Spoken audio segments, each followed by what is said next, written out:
All right, our repairs to the forward bulkhead are complete, and we are now ready to mate it with the new floor assembly. And so we're going to be bringing it over here. We're going to put all of these jigs in place to get it situated just where we want it. And then we will start fitting all of the tunnel panels and the toe panels and that type of thing. So hang on a second and we'll show you that.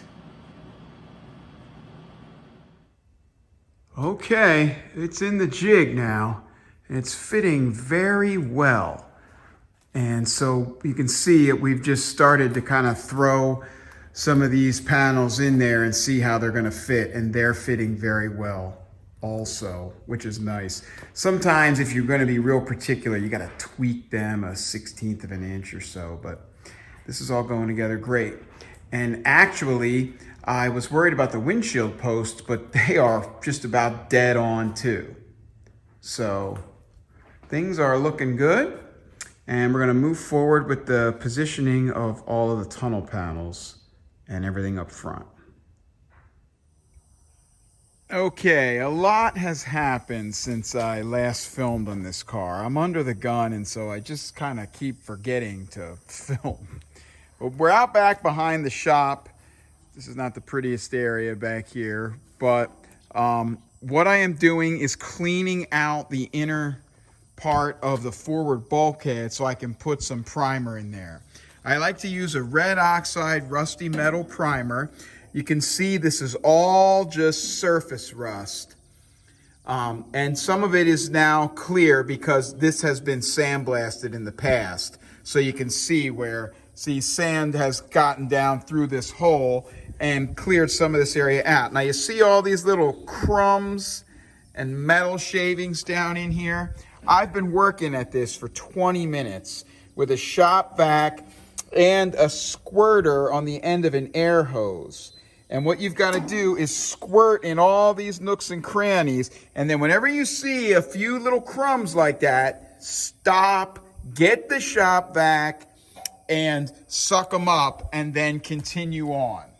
And you can spend an hour doing this and not get it all out. But you just keep turning it, rolling it, and doing that. And as you can see, I've already fitted and put the bell housing sides and the forward tunnel panels on, the pedal box panels. This has already been in and out of the jig a couple of times, but we're getting this all fixed up now to get painted inside, and then we're going to mount it back into the jig. So, but I just wanted to show you this step because it's very important, and now is the best time to do it because you can spin it all around for the cleaning and the priming. Okay, I have started putting the red oxide in there, and it's a real mess. I was doing it outside, but it's evening and it just got too dark. But see, we're going to cover all of this surface rust with a good rusty metal primer that sticks great.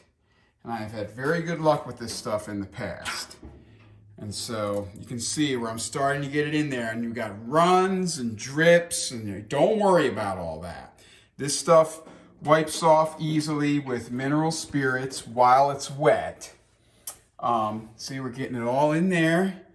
There's a couple little rust holes in that panel. That's okay. That's all going to get covered up. It's structurally sound. See, I'm spraying it down in there. We're getting it everywhere we can, and it's going to take me about an hour to spray this. Just getting in every hole, turning it around. There's going to be lots of runs. I'm going to have to put something down on the floor. But we're going to go ahead and continue on inside. I need the light to see down in there. Okay, guys, I've been spraying red oxide inside of here and wiping down all the residual drips and sprays for about an hour and a half. You know, I would say it's kind of like a fun game trying to make sure that you get every little corner and speck coated.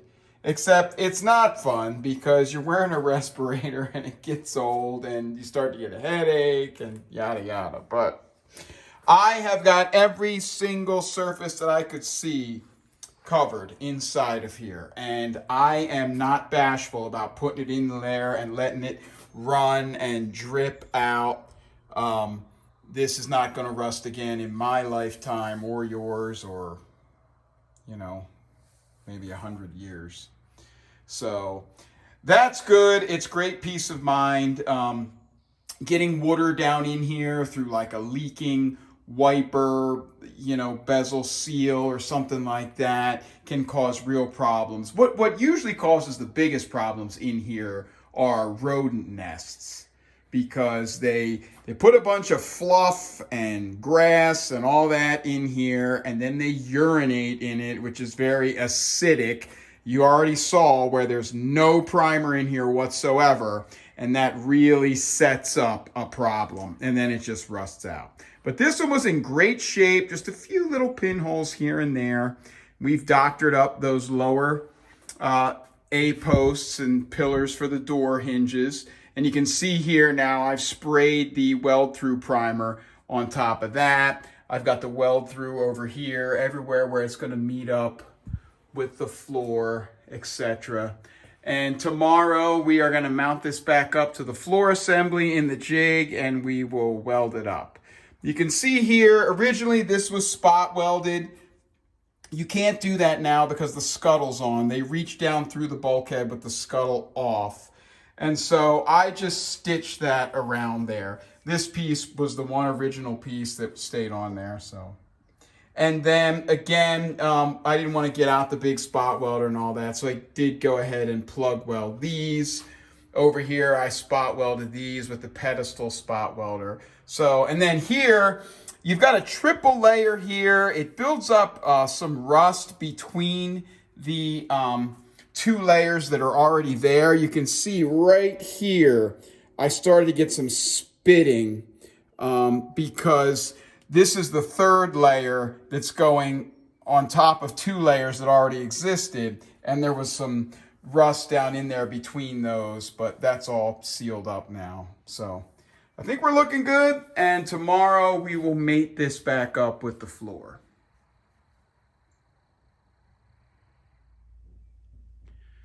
All right, it's been a long day, but overnight all of the primer that we put inside of the bulkhead dried up, and we spent the day today mating the new bulkhead to the floor assembly.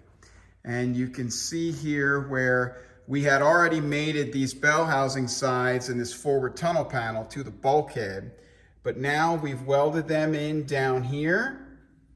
We've put a weld along here, but we have ground that down so there won't be any problem with clearance with the frame rails that come in. I'm especially proud of this little area. We had to plug weld up here, but then that little stitch weld is there at the factory. And so I tried to make that look exactly the way they did. And I think that turned out pretty well, because remember, they were using MIG welding to do this at the factory. And you can see evidence of that right here. See that little wire that's still stuck there? And actually it's moved a couple times. There. That is an original piece from the factory. Now we have also spot welded the lower ends of the A pillars to the inner sill. And you can see we're coming around here. We've done a stitch weld all the way around there. We've spot welded this here. We've spot welded that there. And see up in here, here's that angled area that I had to fabricate. I think, yeah, it was the other side where I did it, so I'll show you that. And see how we put a few spot welds in there? The factory did do it that way. So now we'll come around the back, and we're getting, all the jigs are out right now, but we're getting ready to put them back in so we can fit up the tail and do the same kind of thing to the tail. All right, here's this side. Now this is that side where we had to build the bottom of that A-pillar back up. See how I was concerned about that little angle?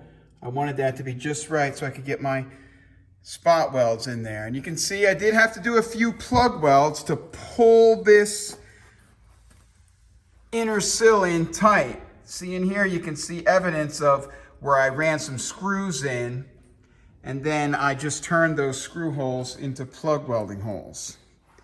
So there it is.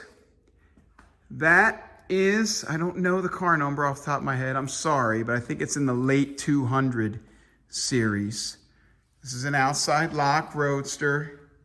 It does not have the little tabs down here that hold the under panels for under the dash. They didn't have those yet.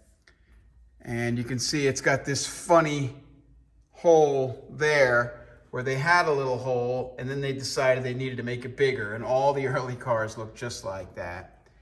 And then there's lots of other little weird things on here too when you're working away at it. But next we're gonna fit that tail up. You can see some jig pieces that are getting ready to go in. We're very happy with how this turned out, and that is rock solid and straight.